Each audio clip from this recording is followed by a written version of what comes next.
Hello, everybody out there in Facebook world. Welcome back to my basement for another series of live Q&As. And with us today, we have the extremely talented Jason Platt, author, cartoonist, father, husband. What else could we add to that list? Actor, sometimes a playwright, sometimes a director, former puppeteer. There's a lot of things underneath my name sometimes. So Avid gamer. yeah, I am. Yeah, that too. Well, thank you so much for joining us here today for our live Q&A. Anybody that's watching, feel free to share this on your Facebook page or Twitter. I'm not 100% sure how Twitter works, but if that happens, and definitely send in your questions, any questions you have. I know I have a list here of questions I have, but first and foremost, congratulations on the new book, Hat Heist, coming out.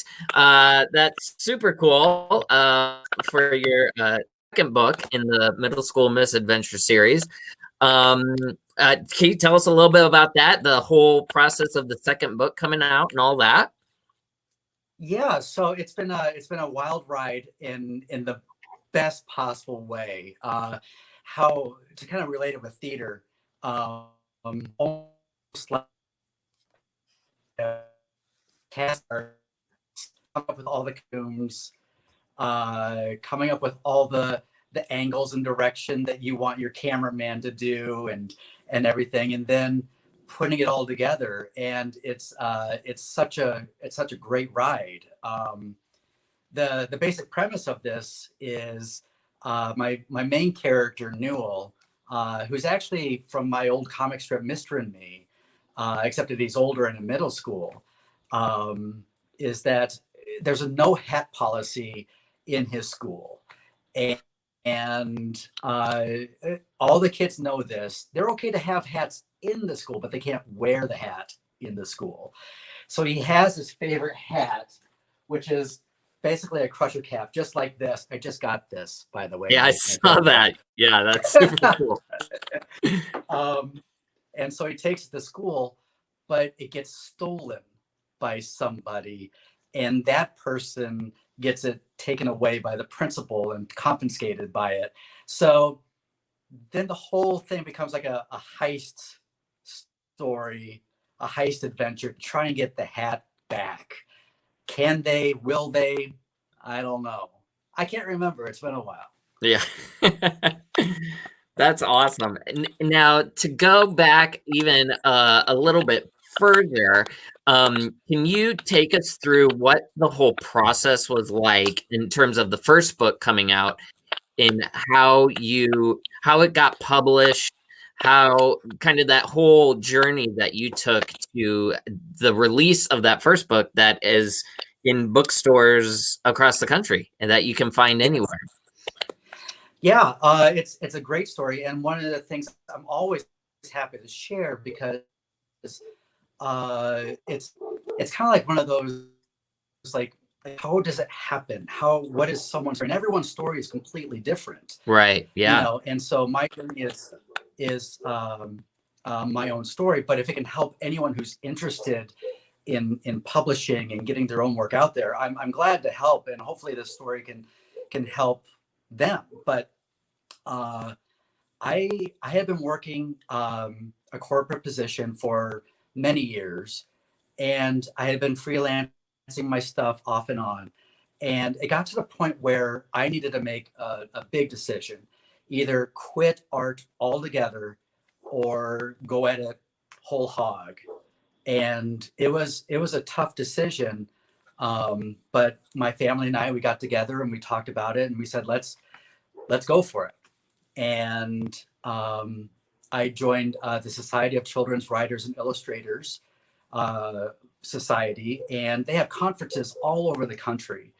And in those conferences, there are like lots of lecturers from like people who are in the business. They are editors, agents, authors, writers, illustrators, and they're there to talk about their work and the process. And once again, sharing knowledge that they have that can help somebody else. And when I was there at one of these conferences, you have an option sometimes to join in um, uh, with like a one-on-one with somebody, Okay. what's a special speaker, whether it's like an editor or an agent or another illustrator or however, and you can opt to participate in one of those. And for the conference that I was at, there were two options. One that I was interested in, one with an editor, where you would have 10 minutes to pitch your story and show your illustrations. And it was kind of like a little bit like a cattle call. You know, you're in there and out, and you're hoping to make an impact. Yeah. And the other one was with an agent. And so for me, I was kind of like weighing both of those opportunities really carefully, because getting in front of an editor would have been awesome. But what if I didn't mesh with the agent? If my work wasn't what they were looking for, they may have passed me, without even blinking an eye, Yeah. much like with casting. But I thought if I could get in front of a literary agent and grab their attention, then the prospect of getting in front of like 10 or 20 or 30 editors because of that contact was a better option for me. Sure. So I Yeah. took that. So I took uh, that option to go in front of the agent, and much like with the editor, it could have gone. If it was something that they weren't interested in, then. Uh, but once again, it was just for like a 10-minute conversation, and we were talking, and the 10 minutes turned into 15 minutes, turned into 20 minutes to a half an hour. Oh. And so I thought, this is good, you know. Yeah. And eventually they said, I want to do a book with you before someone else snags you up. And That's awesome. yeah, it was an amazing experience. And then after obtaining after I signed on with that literary agent, then it became like getting manuscripts ready to get out there. And I was actually focusing on picture books originally. And so I had like two or three that I was kind of like working on. And my literary agent said, well, you have these characters for comic strip Mystery Me already established. You should do something with them. And originally, with the first book, which was kind of like the subtitle is Talent Show, because it's all about Newell doing like the school talent show. I wrote it very much like, I guess, like what a Wimpy Kid book or a Big Nate, those popular semi-graphic novels that have like blocks of prose Yeah. and then spot illustrations in it. And so I was writing it just like that. And also I was keeping Newell at 5 years old. And we were kind of like shopping that around, and an editor at a publishing house said, I like this, but would he be interested in making Newell older? And would he be interested in making this into a full graphic novel? And if we had gotten the attention from an editor that way, it was like, oh, yeah, I was totally up for both of those changes. But I knew that doing a graphic novel was all that much more work, Sure. because it wasn't just doing maybe one or two illustrations per page, but like panels and angles, and it was a heavier project. But I was more than happy to take it on. And at this point, I started penciling and writing that. And then at this point, my my literary agent actually merged with another agency, and so I had two agents at the time. Oh, And geez. yeah, so it was really great because I feel like they were able to really work with their strengths for their clients better. Um, and so I actually, for the first book, I got 160 pages of it written and penciled when one of my agents said, I think we have enough to shop this around. And it seems a lot, but when you're a debut author and editors don't know your work or your how you write or whatnot, they want to see as much of the story as they can, because you hear stories about, like, rock stars like Stephen King, who says, I got this idea, and suddenly all these publishing houses are raising their hands to try to Yeah. buy it. But I don't care what because it is, but we'll do it. yeah, exactly. And so, but when you're a debut author, even for Stephen King, go back 45 years, he was in the same position. Yeah. And he had to have like as much of it written to prove to these editors that he could do it. And so that was part of it, was getting so much of it written.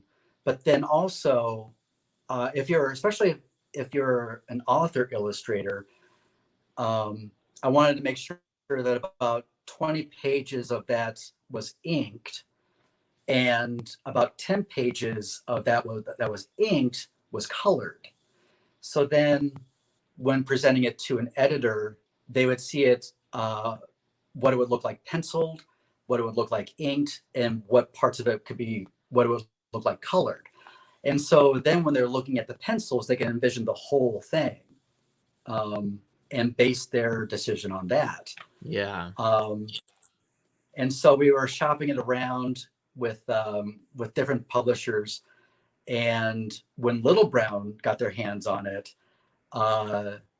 they had it like for a couple weeks, and then we still hadn't heard anything.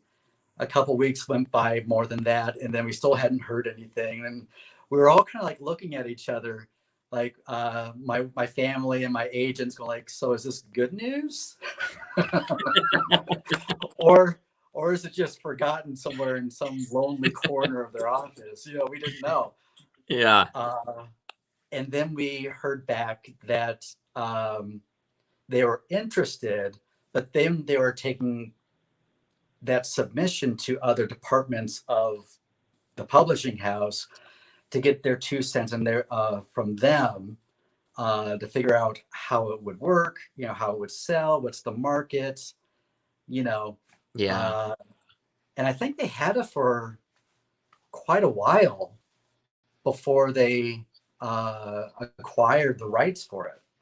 And it was a really exciting day when they contacted my agents to make the official buy. Yeah. And it was a great day. It was a Oh, really I great bet. day. I bet. Yeah. I can't imagine. Well, and then so from then that point, do they start putting in their input as far as like story or images or anything like that? That's a great question. Because almost in a sense, and because of my years in theater, I always do theater metaphors all of the time with Yeah. my wife and my son. But it's much like when with like they're like the producers of the show, and I'm the screenwriter and the director, and if they saw something that came through that they didn't particularly like, they would say, hey, can you change this? But when it came like to the story, I didn't really have a lot of changes with that first book at all. Oh, that's good. I think there was the only thing that comes to my mind was that there was a couple instances where Newell said, oh my God, a couple times. And they were like, we're uncomfortable having this phrase in here because, we don't want to ostracize anybody who might take offense to it. Sure. And it's just something that maybe I used the term too loosely, but it was like, oh, I didn't even think about it. So I changed. I think there was like 2 instances, and I changed those. But with the first book, my editor, Russ, he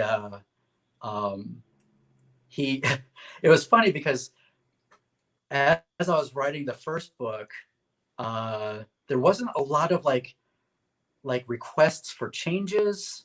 There wasn't like a lot of feedback. And so as I'm going through the whole thing, because I had to finish writing it and then ink the whole thing and then color the whole thing, a couple months went by, and he was like, I'm sorry I haven't reached out, but we don't have a lot of changes to ask for you. And he said, this rarely happens. And so I took that as a high compliment. Yeah.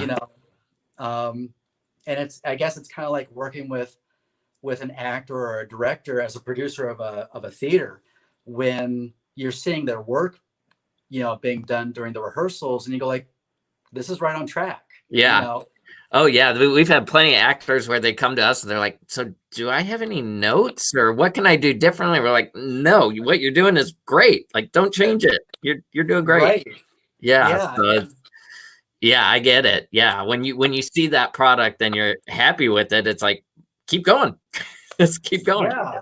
And as a creator, sometimes you're going like, is this good? Yeah. Well, and being on the other side of it too, as an actor too, I know that feeling of like, I'm not really hearing anything, so I guess they're enjoying it. I don't know. I guess I'll just keep going until they invite me not to come back. I don't know. Right. I was actually in a production of Anything Goes 13 years ago. And I was playing Moonface Martin, and the director said, just do whatever you want. And so I did. But I didn't get any notes. And so finally I just started doing the craziest things just to get some feedback. Yeah. And finally they said, yeah, don't do that. And I was like, okay, good. Push that envelope right to the limit. Yeah. I've been there before too. It's like, well, they said I could do anything, so yeah. And then eventually you get, maybe don't do that. Yeah, which is kind of good, because then it's like, okay, I know they're watching. I know they're paying attention, and it's a little bit like this is such a great story. Nothing personal with me, but when as the story goes, when Matt Damon and Ben Affleck were trying to sell Good Will Hunting, they had one page in like maybe like 3/4 of the script where the characters did something completely wonky, and they put it in there to see if the producers were actually reading the whole script. Yeah. And I guess when it got to the producers that really wanted to buy it, they were saying, yeah, but on page 82, there's this one scene that just doesn't work well. And they're like, okay, you've read it, good. And it was kind of like their test. They kind of like went really far to see if they were paying attention. Right. Well, and that's one of the great like actor stories too, or performers or bands, like put that one crazy thing in there that they have to have read the whole thing, otherwise they're probably just guessing. Yeah, like green M&Ms in their contract for their dressing room. Yeah. And they do that to make sure that people are paying attention. Yeah. I don't know how I got on this topic. I don't either. Speaking of, I have a very extensive writer I'd like to read right now. Let's see here. One question I do have. Oh, there was a comment on here. Leslie Webster says, hello from Arkansas. So excited to be a published author. And Kristen Fairchild, who we know, says, so glad you went whole hog. So, yeah. I would say, yeah. I can. It's one of those risks you take that eventually paying off in ways that you just you don't even know unless you do it. Well, there's this great line that Tolkien says in Lord of the Rings, where Bilbo is talking to Frodo, saying, "It's a dangerous business walking out your front door," and it's we all have our own personal hopes and dreams, and taking that first step to whatever it might be seems really, really scary. Yeah. But there's also a lot of bravery in doing it too. And you have to believe in yourself. And when you have a good support team for those who know and love you, friends and family, it means a lot. Yeah. Yeah. Yeah. Having that support is huge, no matter what you're doing. Yeah. One question I have, because I by no means call myself an artist by any stretch of the word, but I do enjoy drawing and creating that way.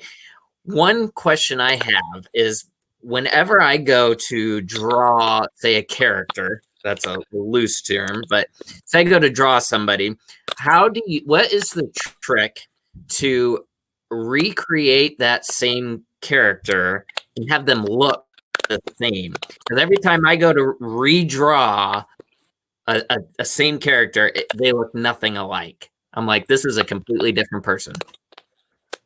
That is a great question, and something that obviously you don't even think about, like when you're reading like a graphic novel or seeing an animated feature or even like a show. Yeah. Like the character consistency Yeah. Is huge. And if it's just like one particular character, it just takes a lot of practice. And I've been drawing Newell and his dad for 10 years now. So Wow. their stuff comes kind of second nature. But when when I was starting to draw Newell, there he is. Yeah, look at that. When I had to reimagine Newell being in middle school, I did do this thing called a character design study. And I think it's on my Instagram somewhere, like maybe like a couple of years ago or something. Oh, okay. But I did a 3D revolve of Newell and his dad, so I could see them from different angles. And it's something good to do, like do like a personal drawing just for yourself of the character looking forward, 3/4 side, 3/4 back, and then all the way around. And so that way, when you are trying to do like the consistency with characters, you can look at those as a reference, going like, oh, that's right, that's how they look from this angle, that's how they look from that angle. And that makes it so much easier for anybody who's trying to establish consistency in their artwork. And even like with color, I have like color swatches, like a little swatch Bible that I have for all of my characters. So their colors are consistent with what their skin tones are, or what the shadows underneath their nose looks like, hair color. So because it's funny, because if consistency's off just like a little bit, your audiences know. Yeah. Yeah, if their shirt's one color and one block, and then the next one it's slightly off color, you're like, wait a minute. Yeah. Yeah, because that's a really tricky thing that I've found, is that consistency of having that character look the same. But like you said, that's a great reference to go back to. I would imagine even now, I would think, like, if they're looking this way, or the camera angles capturing them from here, let's go back and look at what that reference would look like. Right. And admittedly, sometimes I'll pull out like the first book. When I was working on the second one, I'll pull out the first book to go like, what does that teacher look like again? Because there's some characters that you haven't drawn enough to establish that consistency. And so sometimes, I mean, just kind of like with theater, it's like, or especially with film, it's like, oh wait, we had that extra. Well, who are they again? We need them back for this. We need to make sure they're wearing the same clothes, their hair is the same. And Yeah. so I always want to make sure that if I'm not, the characters have to look identical, if not better. And that's something that I've found for myself too, is that I love learning. I love learning new things.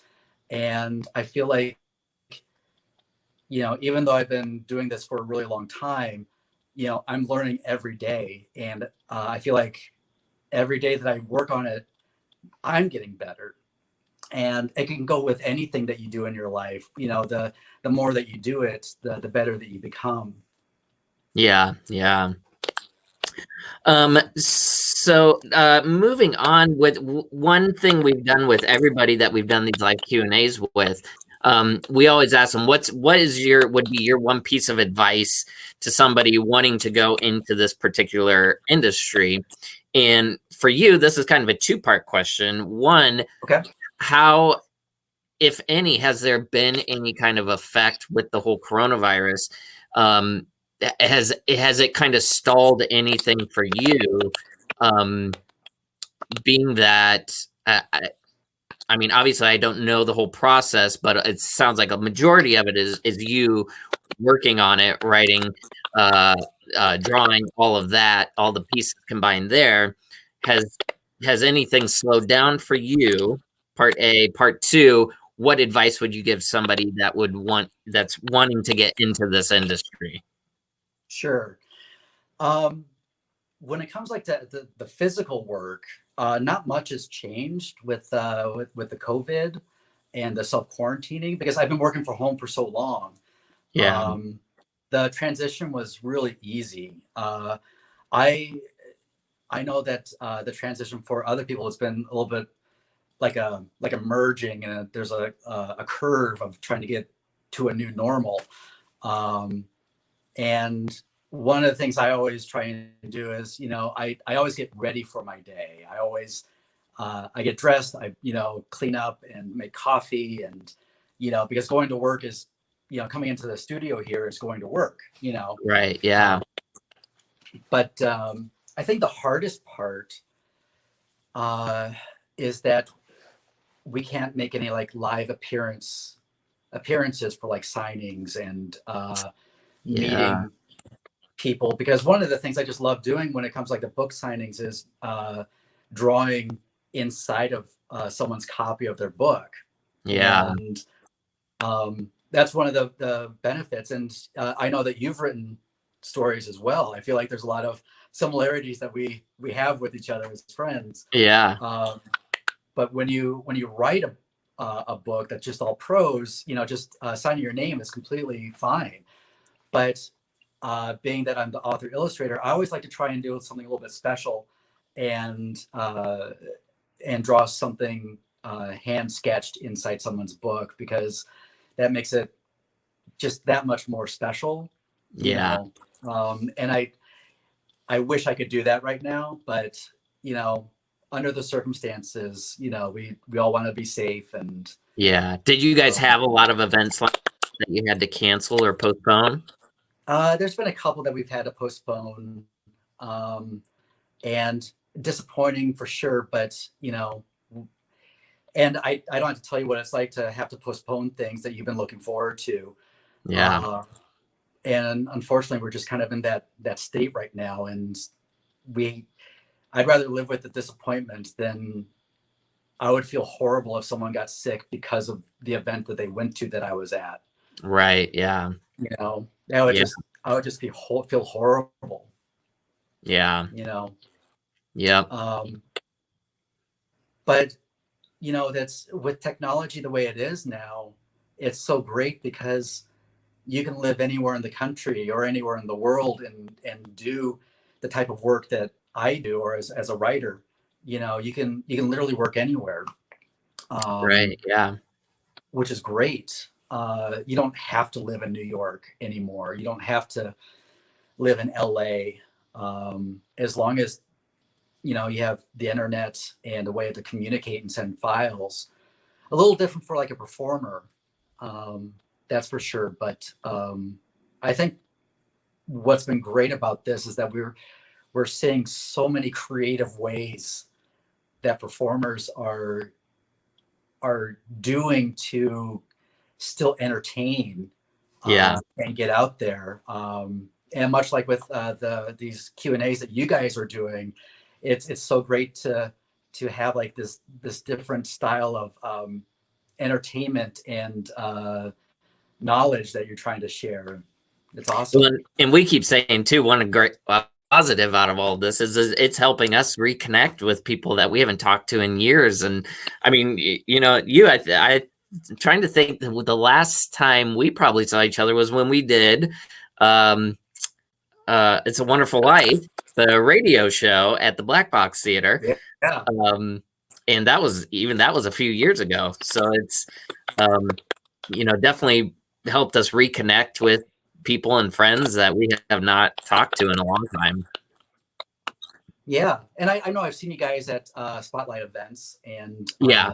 But it's kind of like you guys are busy doing your job. So it's like, Yeah. Hey, how's it going? Good to see you.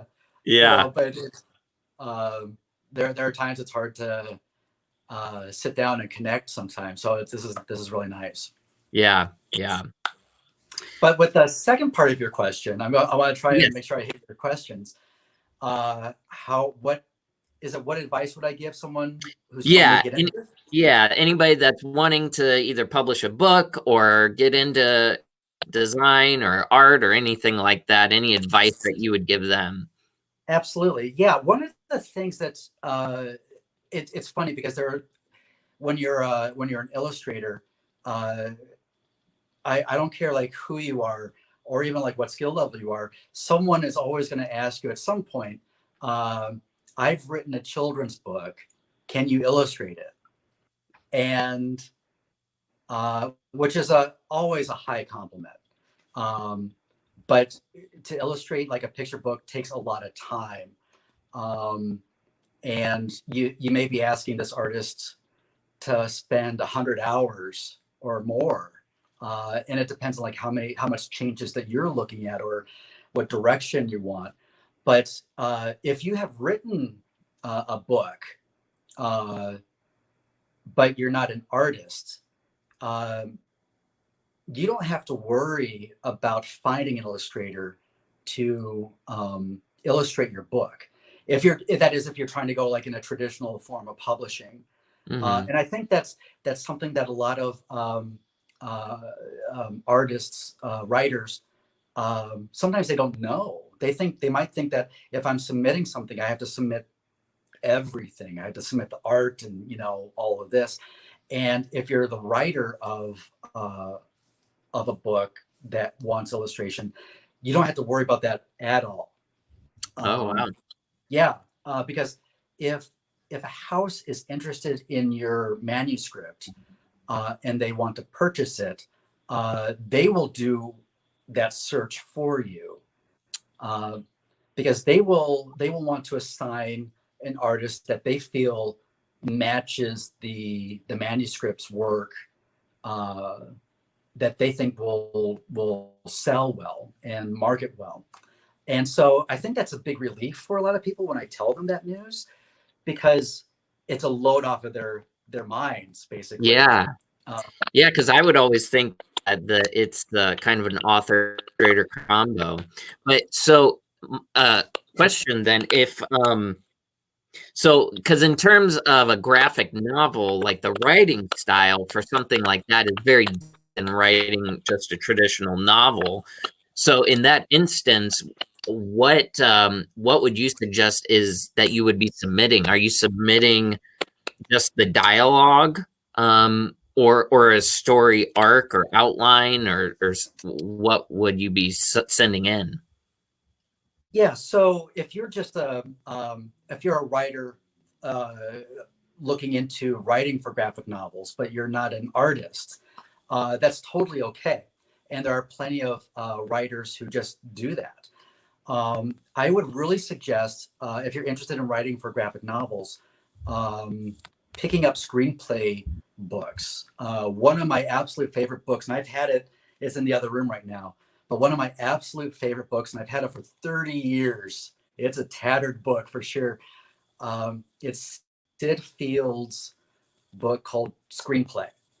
And he talks about the traditional 3-act structure, how to construct a scene, how to write for that. And you will want to basically write a screenplay format for your graphic novel. And you're going to handle it exactly the same way that you would a movie, like, exteriors, Newell's home. Newell walks up to the porch. Newell, hey, Dad, from the porch, Newell's dad, sister, and then kind of go from there. I said, like with the beginnings of my first book, you will want as much content, if you're a debut author, as much content as you can, if not the complete manuscript, along with a detailed synopsis that isn't too long, maybe about like 2 or 3 pages at the most, because you want your elevator pitch to be short and concise, because if they're not interested right away, they may not even get to the end of the synopsis to know how it ends. Yeah. So if you're interested in graphic novels, definitely study screenplay writing for sure. Yeah, that's good advice. Yeah, because the structure of a screenplay is very different than a traditional novel. Yeah. Cool. Well, I think leading up to my final, most important question, probably of your career, how can I get a character of myself in your next middle school adventure novel? I've actually thought about that. I have. Every spring, I always listen to Timothy Zahn's Heir to the Empire trilogy, this Star Wars trilogy that he wrote in the early 90s. Yeah. I kind of like Star Wars a little bit. We all do. Okay. And I love that series, and every spring I listen to it. And on Audible, they actually had like a behind the scenes of Heir to the Empire, because some people say that if it wasn't for Heir to the Empire, we may not be where we are now with everything Star Wars. Oh, wow. And he was saying, Timothy Zahn, who used to live in Champaign, Illinois, with Oregon. But with his first 3 books, he actually had a charity auction. And this is leading back to your question here. A charity auction where people would do like an online bid or a secret silent auction to get their name into one of his books. And he was saying that in Heir to the Empire, someone had won an auction to have their name in his next book, which happened to be Heir to the Empire. And so, which exploded off of the charts for him and everybody. So I have in the back of my head thought about having an auction for charity. And I haven't really sat down to think about like what charity, but I think that would be an awesome way to give back. Yeah, for sure. Have one person be super stoked to have a character, even if it's in the background in the book. Yeah, I think that would be awesome. That's a great idea. I haven't figured it all out yet, Okay. but I think that would be awesome and a good way to, like I said, give back. Yeah. My check's in the mail. It's coming. I see where this is going. Yeah. All right. Well, I think that's all the time we got today, but thank you again so much Oh, for you're doing. welcome. Yeah, it was great catching up, and thanks everybody for watching, and we'll see you next time. Yeah, thanks, Brent, and thank you to the Spotlight Theater. And I can't wait to see your shows again when the theater opens up. Thank you. Yes, we're excited to put them on again. I bet. We're itching. Yeah.